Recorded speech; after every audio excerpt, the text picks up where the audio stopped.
Chaque jour, Charles et Carole vous présentent la leçon de l'école du sabbat.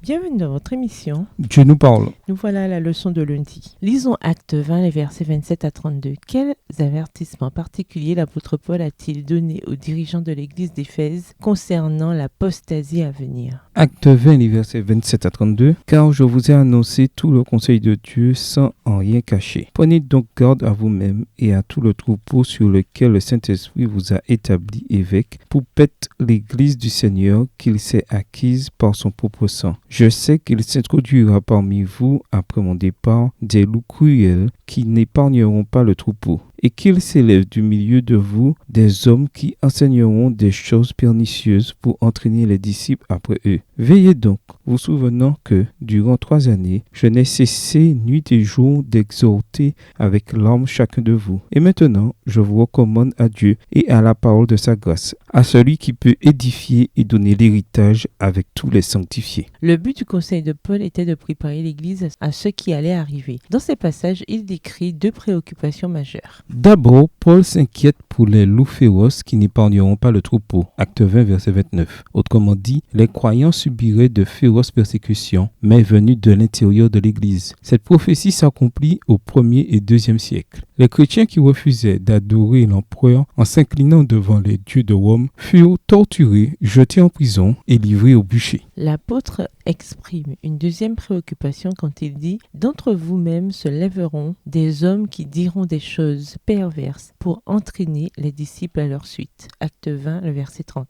Des hérésies s'introduiraient dans l'Église. De fausses doctrines se substitueraient aux vérités bibliques. Les pratiques païennes l'emporteraient. Au 4e et au 5e siècle, des compromis s'insinuèrent subtilement dans l'Église chrétienne, avec sans doute pour prétexte l'avancement de la mission. Mais les conséquences furent terribles. L'Église s'écarta des vérités de la parole de Dieu. Lisons 2 Thessaloniciens 2, les versets 7 à 12. Comment l'apôtre Paul décrit-il l'apostasie à venir? Quelles sont ses caractéristiques? 2 Thessaloniciens 2, les versets 7 à 12. Car le mystère de l'iniquité agit déjà. Il faut seulement que celui qui le retient encore ait disparu. Et alors paraîtra l'impie que le Seigneur Jésus détruira par le souffle de sa bouche et qu'il anéantira par l'éclat de son avènement. L'apparition de cet impie se fera par la puissance de Satan avec toutes sortes de miracles, de signes et de prodiges mensongers et avec toutes les séductions de l'iniquité pour ceux qui périssent parce qu'ils n'ont pas reçu l'amour de la vérité pour être sauvés. Aussi, Dieu leur envoie une puissance d'égarement pour qu'ils croient au mensonge, afin que tous ceux qui n'ont pas cru à la vérité, mais qui ont pris plaisir à l'injustice, soient condamnés. Le commentaire de Paul, car déjà le mystère de l'iniquité est à l'œuvre, version du second, en dit long. Déjà du temps de Paul, on commençait à s'éloigner de la vérité de la parole de Dieu concernant l'obéissance à la loi de Dieu. Cette dérive devait se développer dans les siècles suivants. Au mépris du 2e commandement, on introduisit des idoles dans l'adoration chrétienne. Depuis des millénaires, les idoles étaient au premier plan de toutes les religions païennes. Pour rendre le christianisme plus acceptable aux yeux des païens qui venaient à l'Église chrétienne, on renomma des divinités païennes en soi-disant saints. Le dimanche, jour d'adoration du dieu soleil, fut peu à peu adopté comme jour d'adoration chrétien en honneur de la résurrection. Ce faux jour que les Écritures n'autorisent pas prédomine encore aujourd'hui. Quel genre de compromis voyons-nous entrer dans l'Église aujourd'hui? Plus important encore, quel compromis faites-vous peut-être personnellement? Vous arrive-t-il parfois de mêler la vérité et l'erreur? Au revoir. Et à demain si Dieu veut.